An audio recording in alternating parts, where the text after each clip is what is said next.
And eventually, when about 1930, when the political party or organization, I must say it was not a political party, but an organization which was leading the national freedom movement, the Indian National Congress, it had adopted a resolution for the first time for British to leave India for good. Because until then, all the fight was for self-rule, home rule, not for total independence.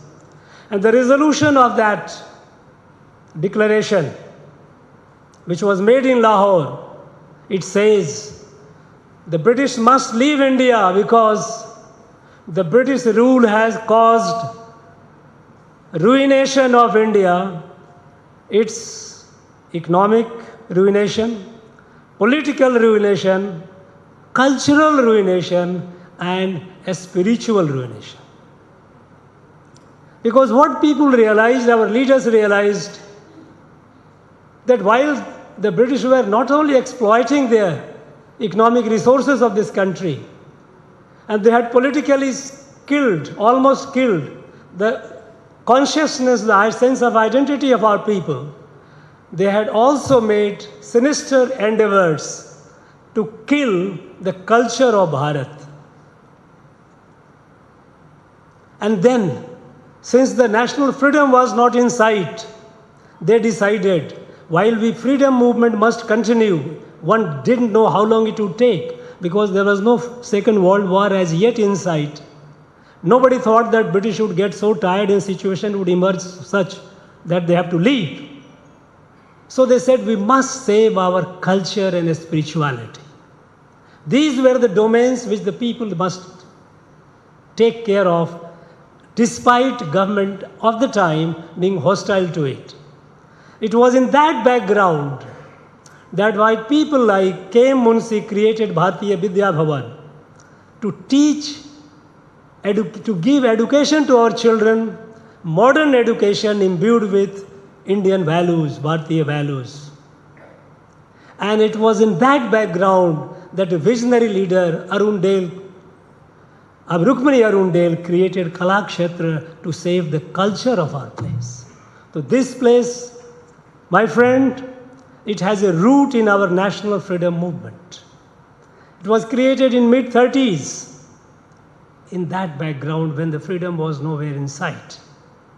So I pay my homage and heartfelt respect to the great visionary.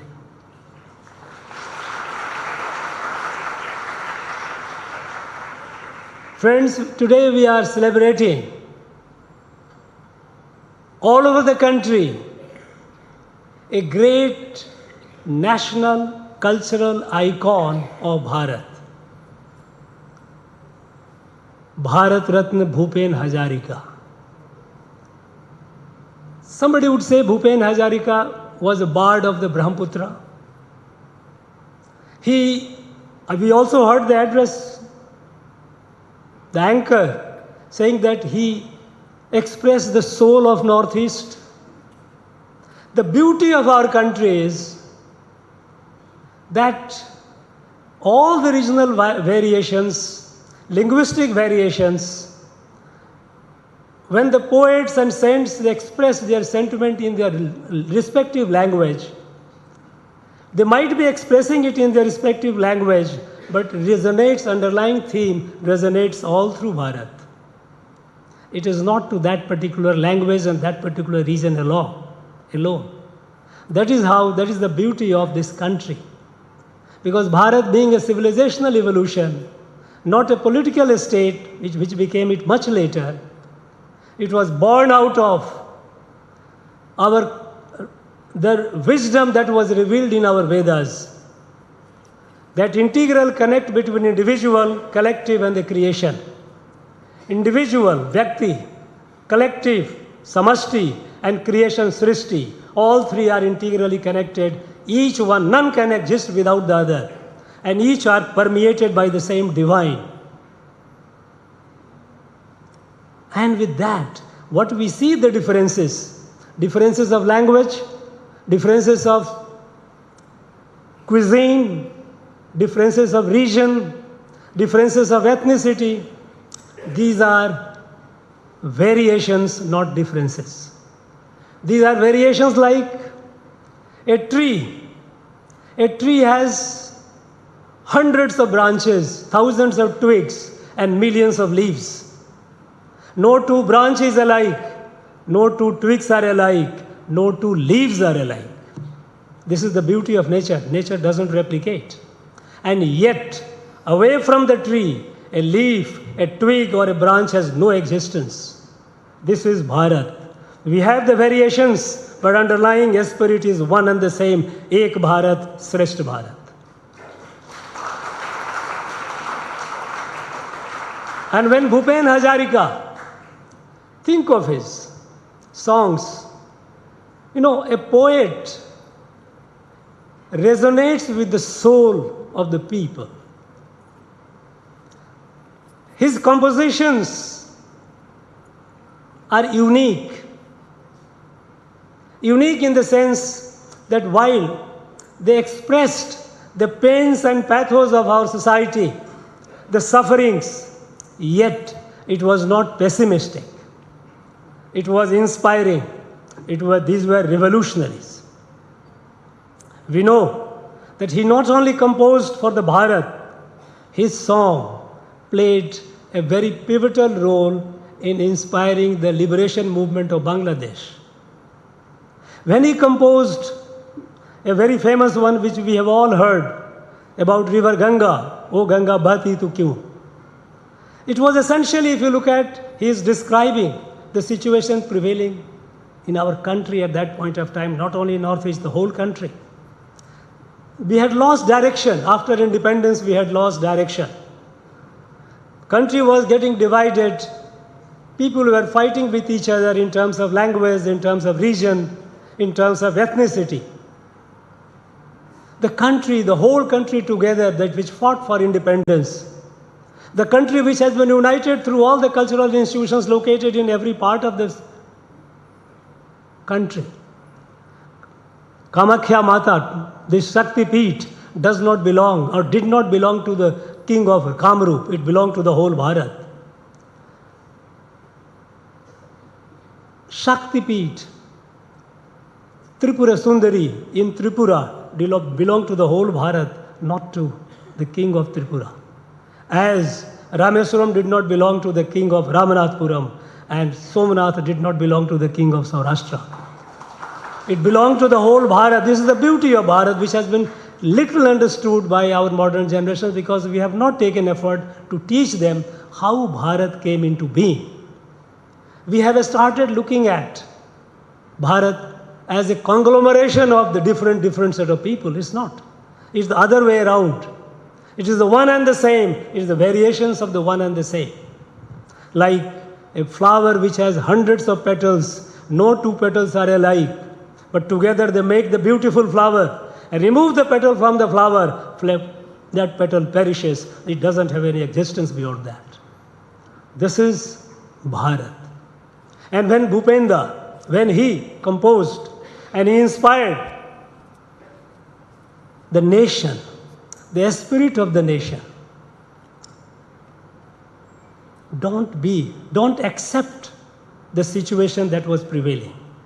We must transform it. We must bring the change. You call it revolution, you call it transformation, but he kindled in the heart of every Indian urge for change. This was not acceptable. Because during his time, the country was, while the Northeast was in flames, almost 200 districts in the so-called body of Bharat, central India and all, were infested with Maoist violence. They were all running their parallel governments. Jammu and Kashmir was up in violence for separatist violence, insurgency. Punjab was up in arms for separation. The whole country, what went wrong? What went wrong that the whole country that unitedly fought against the British started fighting with each other? Bhupendra was worried about that. His heart suffered and he expressed his feelings through all this poetry and all these songs. We must remember him. We must respect him. We must cherish his legacy. Bhupendra did not belong to Assam alone. He belonged to the whole Bharat. Of course, some of people say he belonged to the whole mankind. Exactly. Because Bharat did not exist for itself. Bharat existed for the whole world, whole humanity. That is why we said Vasudhaiva Kutumbakam. That is why we said Yadu Mure Yavrum Kelir in Tamil. That we are all one family, one Kutumbam. As we are celebrating Bhupendra all over the country, we must celebrate Mahakavi Bharati, born on this land, who gave a song, composed numerous songs in praise of Mahabharati. When he sang Vedam, what's that? He says, this particular Bhumi, Bharat, is a land of Vedas, land of Veers, brave warriors. Is the land, it's the Akhand Bharat, and it's the Devi. It's the same which Bankim Chandra said, Bande Mataram Bharat Mata. This is one body, one soul. This is what Baba Sahib Ambedkar in the Constituent Assembly said. We are creating the state for administrative convenience. States must remember they do not have existence beyond Bharat. Bharat is one, people are one. These estates are being created in the form of federation for administrative convenience. This Bharat, these great people have made it, and they have ensured that this Bharat remains as one family. And today, in that very series, we are celebrating Bhupendra. I am happy, I am thankful to Kalakshetra, very appropriate place for hosting the event.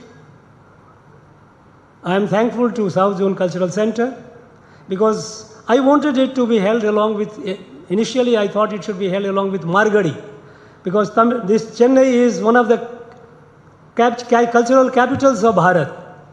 You see, the coming month, it will be all music, Carnatic music. We have tried to make it all India, it giving a whole India flavor. We invite people from the northeast every Margadi festival. We invite artists from Jammu and Kashmir, they come and perform. It is not just a festival of one particular state. This is a festival of whole Bharat, because culture does not belong to the state. A state is a political entity. Culture is a character of the people.